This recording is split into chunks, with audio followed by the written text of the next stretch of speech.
sekarang kita masuk ke pelajaran yang kedua, iaitu bacaan bertanda bulat. Okey, bacaan bertanda bulat lebih mudah insya-Allah berbanding bacaan bertanda bujur. Sebab apa? Sebab bacaan bertanda bulat kaedahnya sama sahaja, sama ada ketika sambung bacaan ataupun ketika berhenti bacaan. Berbeza dengan tanda bujur tadi, ketika sambung bacaan, alif dikira mati, dan ketika berhenti bacaan, alif dikira hidup. Tapi bagi bacaan bertanda bulat, alif, kita tengok, huruf alif itu dikira mati ketika sambung dan ketika berhenti. Kedua-duanya, sama ada kita nak sambung bacaan ataupun kita nak berhenti bacaan, alif itu tidak dibunyikan. Okay, mari kita baca beberapa contoh bersama-sama dengan Ustaz. A'udzu billahi minasyaitonir rajim. Amanu wa amilu. Okay, nampak di sini kita tidak bunyikan langsung huruf alif ni seperti amanu wa amilu wa. Kita tidak baca seperti itu. Alif ini kita anggap seperti tidak wujud dalam pembacaan kita. Manakala contoh yang kedua, makasabu. Contoh yang ketiga, falyabudu rabba. Kita tidak baca seperti falyabudu wa rabba. Kita tidak bunyikan huruf alif ni ya. Okey, contoh yang keempat, yatlu suhufa. Salah bacaan jika kita membaca dengan yatlu wa suhufa ataupun yatlu suhufa. Jadi jangan bunyikan langsung huruf alif di sini. Contoh yang kelima, yu'minu bihadza. Salah bacaan jika kita membaca dengan yu'minu wa bihadza. Ustaz rasa cukup sekadar 5 contoh yang Ustaz yakin semua murid-murid faham cara bacaan bagi tanda bulat, kerana dia lebih mudah berbanding tanda bujur tadi, kerana ketika sambung dan ketika berhenti, kedua-duanya alif itu dikira mati. Okey, ini tips mudah yang boleh rujuk buku teks. Dalam buku teks, apabila bertemu alif bertanda bulat di atas, anggap ia tidak ada dan baca seperti biasa. Okey, contoh kita tengok pada dalam penulisan di dalam Al-Quran kita, semua boleh tengok Al-Quran masing-masing. Ditulis di sini utu dan di hujungnya ada alif kan. Tapi apabila kita membaca, ia seolah-olah alif itu tiada. Mudah sahaja tanda bacaan yang bertanda bulat di atas. Murid boleh faham? Seperti biasa, jika tidak faham, boleh tinggalkan soalan di ruangan komen di bawah. Nanti insya-Allah Ustaz akan baca dan jawab. Okey, setakat ini sahaja pelajaran yang kedua.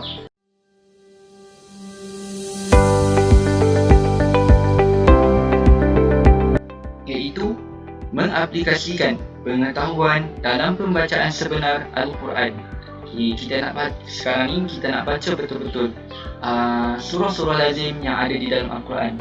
Semua murid-murid pastikan berwuduk sebelum memegang mushaf Al-Quran dan seeloknya menghadap kiblat, kerana ini adalah sebahagian daripada adab membaca Al-Quran. Okay, murid-murid dah sedia, pegang Al-Quran masing-masing dan jom kita membaca Al-Quran bersama-sama dengan Ustaz. Okay, pertama boleh buka muka surat 603, iaitu surah Al-Kafirun. Kita baca bersama-sama. Bismillahirrahmanirrahim. Qul ya ayyuhal kafirun لا أعبد ما تعبدون ولا أنتم عابدون ما أعبد ولا أنا عابد ما عبدتم ولا أنا عابد ما عبدتم ولا أنتم عابدون ما أعبد لكم دينكم ولي دين صدق الله العظيم. Okey, ini daripada surah Al-Kafirun ini, boleh nampak tak, perasan tak, ada satu tanda bacaan iaitu bujur pada satu kalimah iaitu ana di dalam ayat yang keempat. Maka apabila murid-murid bertemu dengan tanda bujur, ingat formula yang Ustaz ajarkan tadi, BSM BBH. Bila sambung mati, bila berhenti hidup. Seperti tadi kita sambung bacaan kita, wala ana abidun. Maka kita tak boleh panjangkan alif ni sebab alif dikira mati. Okay, boleh faham? BSM BBH.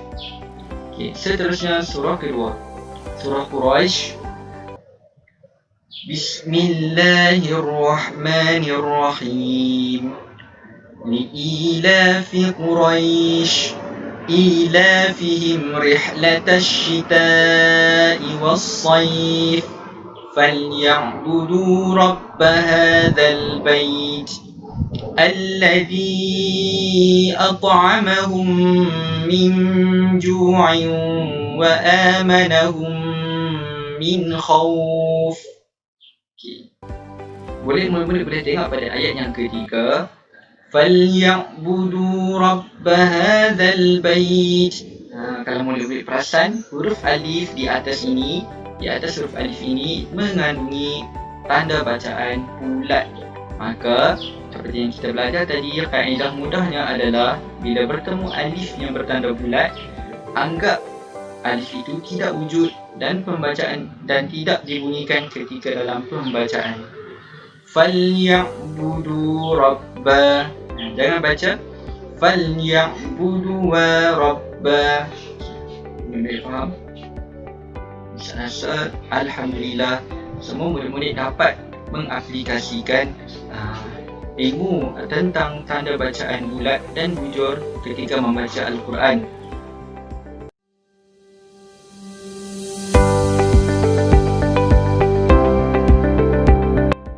Alhamdulillah, kita dah berada pada slot yang terakhir dalam pengajaran dan pembelajaran kita hari ini. Sebelum kita mengakhiri kelas, mari sama-sama kita cuba mengulang isi pelajaran yang telah sama-sama kita belajar. Okey, kita telah belajar tentang tanda bujur dan tanda bulat. Bagi tanda bujur, Ustaz telah kongsikan formula mudah BSM dan BBH. BSM bila sambung mati. Contohnya, wala ana a'budu ma ta'budun. Okey, iaitu alif itu dikira mati dan tidak dipanjangkan. Manakala BH bila berhenti hidup, iaitu apabila kita hendak berhenti dan ada tanda bujur di atas alif, maka alif itu dikira hidup. Contohnya qawariro. Dan yang kedua tentang tanda bulat, kaedah tanda bulat ini sangat mudah kerana dia tidak ada dua keadaan, iaitu ketika sambung dan ketika berhenti. Kedua-duanya sama sahaja, iaitu alif yang ada tanda bulat di atas dianggap tidak ada dan kita perlu membaca seperti biasa. Alhamdulillah, kita telah tamat pelajaran. Jadi untuk sedikit pesanan dan nasihat bersama kepada semua anak murid dan juga diri Ustaz, kita sama-sama rajin membaca Al-Quran setiap hari, walaupun sedikit, sekurang-kurangnya satu muka surat ataupun satu ayat.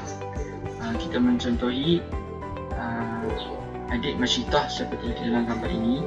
Sekarang ini berusia 8 tahun, telah berjaya menghafaz banyak surah di dalam Al-Quran dan mengingat banyak ayat, dan sehinggakan dia berjaya masuk ke pertandingan Hafiz Al-Quran di Indonesia. Walaupun matanya tidak dapat melihat, adik Masyidah ni dia buta ataupun tidak dapat melihat sejak dia kecil.